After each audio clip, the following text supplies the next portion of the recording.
G'day poker people, welcome back. Brandon's older brother was getting married to his long-term girlfriend slash fiance up in her family's hometown of Media, Pennsylvania.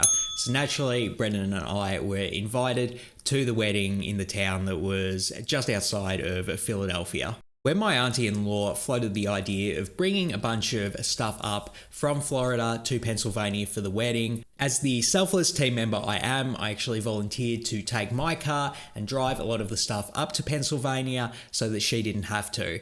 And as a byproduct of this completely selfless decision, I was actually going to pass a few casinos and poker rooms along the way to Pennsylvania, so it gave me an opportunity to play some poker in some new rooms, check out what they're all about. Started things off like I usually do with a Friday night gamble at the Seminole Hard Rock Tampa, where I got in at 7, ended up playing just over 7.5 hours for a small little win before leaving directly at 2:30 a.m. to drive all the way to Cherokee, North Carolina. When I got to Cherokee, it was almost 3 p.m. and I was very exhausted after playing an entire Friday night session and then driving 12 hours. So I did check into my hotel room and slept before going off and checking out the Cherokee, North Carolina. Ended up playing a little bit of 1-3 before hopping into a 2-5 game that I definitely played too aggressive in. The game was playing very loose and passive, definitely call happy. And yeah, I was trying to bluff people in that game, which is usually a bad idea. So didn't have great results for my first session ever in the Harrah's Cherokee. I tried to sleep off whatever was causing this over-aggressive tilt before returning the next day on a Sunday afternoon at 3 p.m, which is a session we are going to cover in this vlog. Yes, we've got live table footage from it. I was in the game for $1,000. Let's see if we can overcome this over-aggression tilt at Cherokee, North Kakalaki. Let's not waste any more time and get to gambling. Let's go. So first hand up, we are 5-handed because apparently no one wants to play 2-5 on a Sunday afternoon in North Carolina.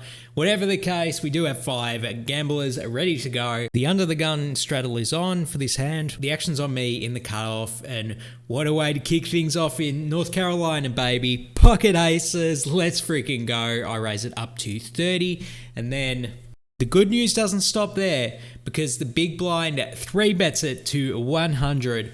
We're 450 effective with the villain, so I think the options are either trapping in position with just a call or just going all in for the 450. And to be honest with you guys, I have no reads on this opponent whatsoever, but I just think it's pretty uncommon that people are going to 3-bet fold after they put in like over 1/5 of their stack.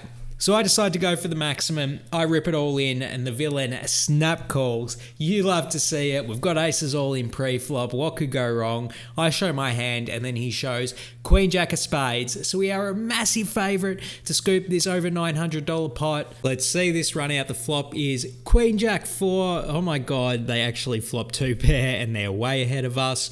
Turn is the King of Diamonds, giving us a bit of hope now. We can counterfeit their 2 pair on a King or a 4, or hit a 10 to make a straight on the river. And our ace setouts are really good. So really hoping we can Uno reverse their bad beat on the river. And the river is 6 of hearts. It's going to be no good for us. And the opponent hits us with the bad beat in the first hand at North Carolina. God damn it. All right, let's hope our fortunes can change around in this next hand. A loose aggressive low jack opens it to 14, and then I'm next to act in the hijack with ace king offsuit. Let's go. We're getting some premiums in North Carolina. I go ahead and 3-bet it up to 50, and they get no less than 3 different callers. So if you want an action game, maybe Cherokee's the place to come because people are not in the mood to fold clearly. So we go 4 ways to a flop of 9-6 for rainbow. The big blind and the low jack check it to me, and I just check it. Hopefully we get a free turn or somehow get to showdown with ace high being the best hand. So I check it over to the cutoff, who goes ahead and bets 35. So a really small bet. And when both the big blind and hijack call the 35, I kind of feel priced into draw here. Some chance that our outs will only get us cooled, but when we're getting this good a price to potentially see one of our 6 outs on the river. I just really don't think I can be folding this hand just yet. So I do throw in the call and we're off to the turn, which is the ace of diamonds. Let's go. You'll love to see it. The big blind and the low jack check it over to me again. And now I think it's pretty interesting whether we want to lead out here or just check it in flow to the previous straight aggressor. I decide to bet in this instance. I just really don't want a free river to peel off and someone make 2 pair or a straight for free when I could have potentially got value from those hands on the turn here. And even if I do get 3 folds because my range is kind of face up in this spot, wouldn't be the worst thing in the world either. So I go ahead and make it 100 and then everyone folds. So pretty happy to take this pot down here and maybe our luck's starting to change here.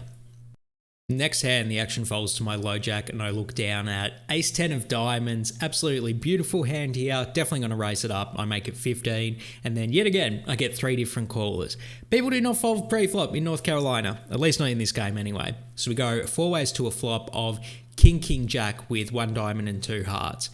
Big blind checks it over to me, and in this spot, I think we just want to check out of position to 2 people. Hitting our gut shot would be pretty sweet if we got to do it for free, so really just not trying to bluff into this many people, particularly in a game where it doesn't seem like people like to fold anyway. So I do check it, and then the hijack and cutoff check as well. So we do get that free turn, which is the 9 of hearts, so it puts in the front door flush draw and doesn't really improve us in any type of way. So when the big blind checks it over to me, I just check, and then the hijack actually folds, facing no action. So I'm guessing my ace high probably was good against whatever he had, but then the cutoff checks as well. So we do get a free river, which is the 4 of hearts, putting out 4 hearts on the board. The big blind checks it over to me yet again, and in this spot, I just kind of want to stab at the pot if I did lose to like a rivered 4 or pocket 3s or something that didn't have a heart and I just checked it over. I would absolutely not want to look at myself in the mirror. So I do give it a little bit of a stab here. I definitely am going to have a lot of queen of hearts and ace of hearts combinations in my hand. So got to balance it out with some airball bluffs. So I go ahead and make it 50 and then the cutoff raises to 125. The big blind folds and I'm going to say the obvious. I'm not going to call with ace high here. I think it's pretty likely that the cutoff does have the ace of hearts in their hand, or maybe a slow played full house or rivered pocket 4s wouldn't be totally out of the question either. So I end up folding my hand and not going to win this one with the ace high. Next hand up, the hijack and cutoff open limp in front of me, and then I'm on the button with 9-6 of diamonds. Now, despite this being the best meme hand in all of poker, besides maybe 7 deuce, I think I should just be folding or over limping potentially in this spot because we do have the button.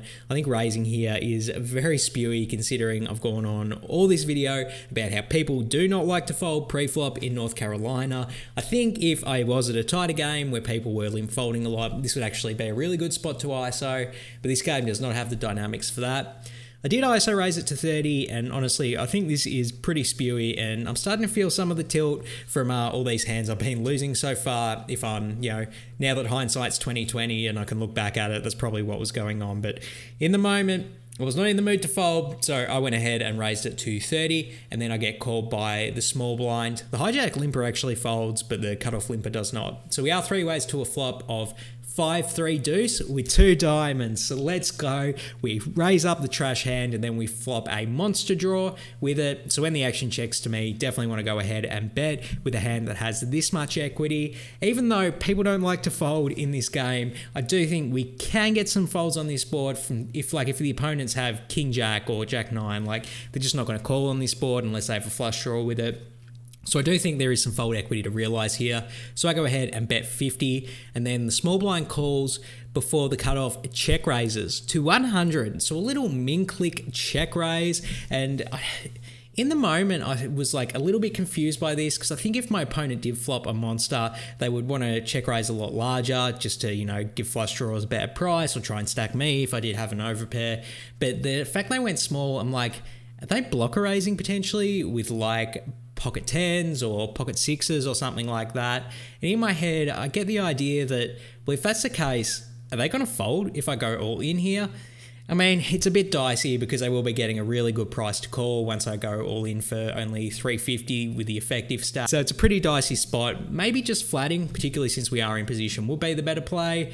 But you guys know I'm on tilt at this point, and I'm not just flatting with my monster draw. I do rip it all in for 350 effective. The small blind folds pretty quickly, but then the cutoff calls all in, and then they tell me I flopped a straight. So that is bad news. I guess the min click was like them desperately trying to keep us in, and we ended up getting them. But we are going to have a run out. We still have a bunch of outs to beat their 6-4. And the turn is the 7 of clubs. So now we are double gutted. This gives us even more outs. How can we miss? And the river is the 3 of spades. So despite having a zillion outs, we are not able to hit one. And yeah, definitely getting maximum punished for my overly aggressive and spewy play in this one. This session is really going to shit at this point, so let's hopefully put our thinking cap back on and play some good solid poker for the rest of it. So the action folds to my low jack in this next hand, and I look down at pocket tens. Definitely a hand worth raising up to try and get value with. I make a 15, and then there's 3 different callers before the same loose aggressive opponent that cracked our aces with the queen jack 3-bets it to 100. The action's back on me here, and look, I definitely have a bias towards overly aggressive and spewy plays, being that I'm on tilt in this session, but even still, with that in mind, I absolutely think we should rip it all in with our pocket tens here. I mean, they called the 4-bet shove with queen jack suited earlier, so we're happy to get it in against that type of range when we do have a strong hand like pocket tens. So I rip it all in, all the cold callers fold, the action's back on the big blind, and they're in the tank for a while, and they actually end up showing me that they have ace jack offsuit. And then they ask me if I want a call, and I'm like, bro, do whatever you want. And he's like, all right. And he tanks a little bit more, and then he ends up folding. So I was really surprised to see him fold that hand after he called with the queen jack suited earlier, but then he says, if it was suited, I would call you. I like playing suited hands, but these offsuit ones I don't like as much. So I don't really follow that logic there. I mean, I would rather call with ace jack than queen jack suited, but hey, I'm not in this guy's head, and this guy is absolutely crushing me. So power to him, and yeah, we're going to rake in this pot here, so I guess I can't complain too much. So I think this next hand is actually really interesting. So a loose aggressive player opens for about his 5th hand in the row under the gun for 15. He gets 2 field callers before the action's on my big blind with ace-10 offsuit. And look, I have talked about how I'm playing overly aggressive because of tilt this session, but I'd really been eyeing this under the gun player up after they'd opened that many hands in a row, and just the chances that they've actually had a decent hand every time is so unlikely that I've been waiting for a spot to squeeze on them. And this might be the spot to just take down some potential jabroni hand that he's been raising with. So I decide to squeeze it up to 90. Then the under the gun player does call, and the cold callers do fold. So not quite what we wanted, but we do have a decent hand at least. And we are heads up to a flop of King 7-6, all hearts. So we actually do flop the nut flush draw with an SPR that is only slightly over 1. So now I think this is a really interesting decision, whether we want to go all in with our nut flush draw as a semi-bluff, whether we want to bet less than pot as kind of like a blocker type thing, or whether we want to check it over to the opponent. Don't like using a blocker bet in this instance because like we're going to call if he shoves anyway, so why are we trying to discourage him from bluffing with a blocker bet? So I really don't like that play. I could potentially see going all in here if you think this is the type of opponent who will fold like pocket jacks without a heart, for example. So there definitely is merit to that play, but I honestly think that checking here is the best play out of them all. It at least gives the opponent an opportunity to bluff with a worse hand. We just have to, when we do check it over, we're just going to absolutely snap call when they go all in,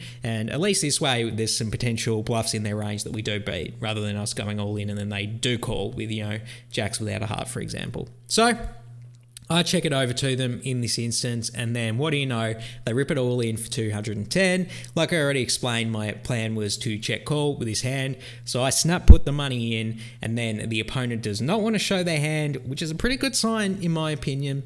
And then the turn is the 9 of spades, and the river is the 5 of spades. So definitely not a good run out for us. We don't get there with our flush draw, and any 8 makes a straight. Plus it's pretty likely that they're going to have a pair on this board, so really expecting to lose, and then the villain turns over Jack 8 offsuit without a heart. So yeah, I was expecting to lose after seeing this run out, but really didn't think I'd lose to this hand in particular. Definitely not running the best in North Carolina here. Alright, in this next one, a middle position player open limps and then a loose aggressive cutoff raises it to 25. Then I'm on the button with King Queen offsuit. I go ahead and mix in the 3-bet to 75 here, then the limper folds and the cutoff calls. So we're heads up to a flop of Ace King 6 with 2 clubs. So when the cutoff checks it over to me, this board is going to be great from my range, having 3-bet the button. So I think we can potentially do a range bet in this spot, particularly since we have position. And with this hand in particular, we can get called by some weaker hands if we bet small enough. So I decide to do it in this instance. I go ahead and bet 35, then the cutoff does call. So we're still heads up to a turn, which is the 4 of spades. The villain checks it over to me again, and I think we've run out of thin value to get at this point. Not really keen on turning this hand in particular into a bluff, just because we do have the showdown value and we do beat a lot of the hands in villain's range. So I check it back and take that free river, and the river is the 3 of clubs. So the front door flush does get in, and then the villain goes ahead and bets 215. And even though this is a loose aggressive opponent, we just lose to absolutely everything on this run out, particularly when the front door flush gets in. My opponent could still have ace X that beats us. So I don't really know if they take ace X for this bet size, but I just don't think we can be calling with this hand in particular. We don't block any of the clubs anyway, so I would rather just call when we do have an ace or maybe a king queen that did block the clubs. So I do decide to fold my hand, and then the villain was actually kind enough to show us they did have queen 2 of clubs. So there you go, they did make the nut flush draw on the river, and I'm very happy that I had the discipline to lay this hand, because the discipline's definitely been an issue for me so far in this session. So maybe we're starting to turn things around. Next hand, the same villain from the previous hand open limps in the low jack. Then the action's on my hijack with 7-5 of clubs. Now look, this hand is the most trivial fold ever in this spot, particularly in a game where you're just not likely to get many limp folds pre-flop. So definitely should just be folding this hand.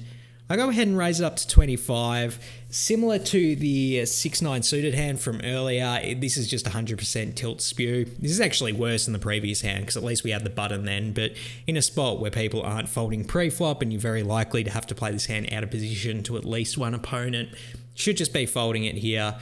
Clearly I'm on tilt and having issues with discipline because I do raise it to 25, and then not surprisingly I get 4 different callers. So we are going 5 ways to a flop of 9-6-3 with the 6-3 of clubs. So absolute fishery being rewarded. We do flop the straight flush draw. Let's go, you love to see that. And then the small blind leads out for 100. The action folds back to me and I'm only out of position to the button. So in this spot, I think you really want to call and just take your equity. The fact that the small blind is betting almost pot into 4 different people, it's not exactly a weak line to take. So I think I should just call, and if I do get there with my draw, I'm probably likely to get paid off. So I do throw in the call.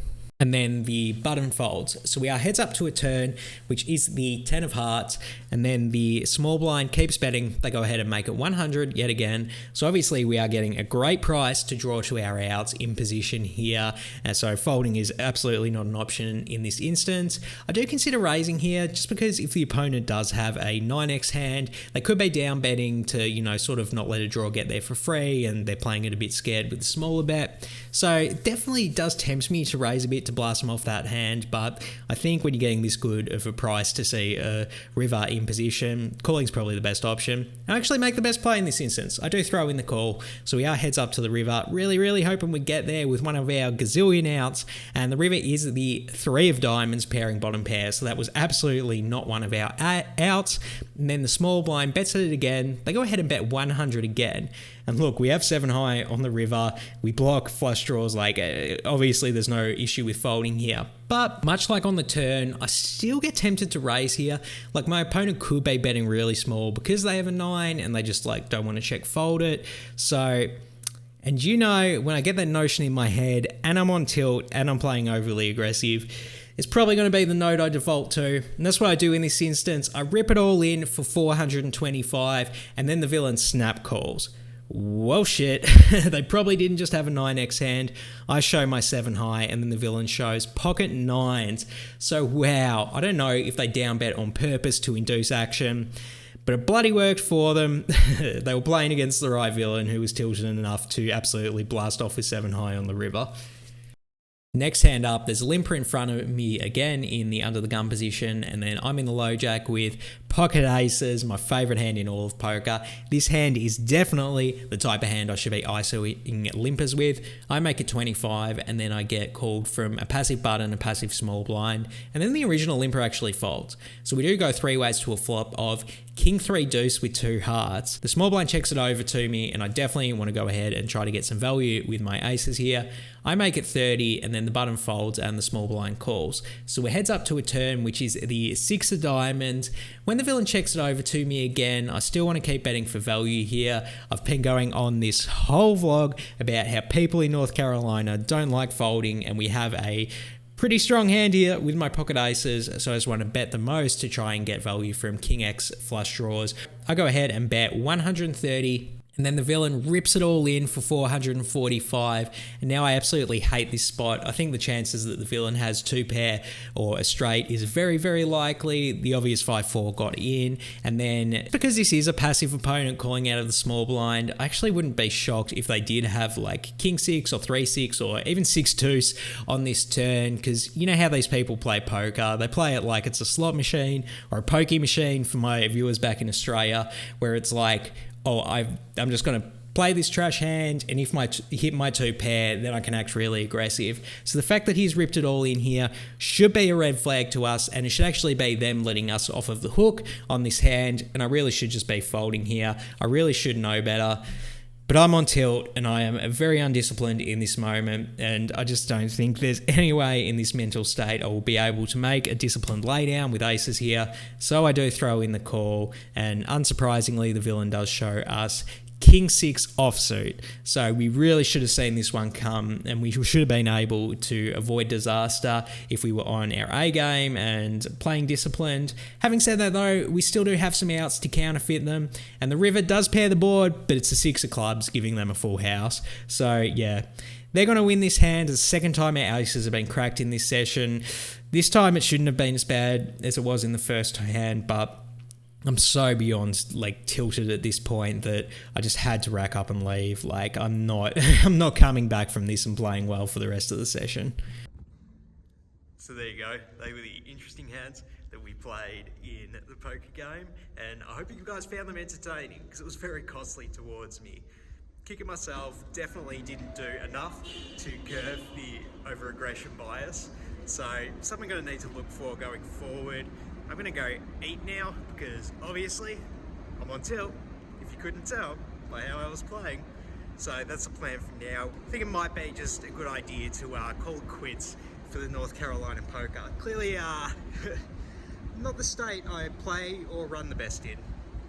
There you have it, the most interesting hands I played at the Harrahs in Cherokee, North Carolina, and I only ended up playing 3 hours and 55 minutes of poker before I hit the auto eject tilt button and left the session.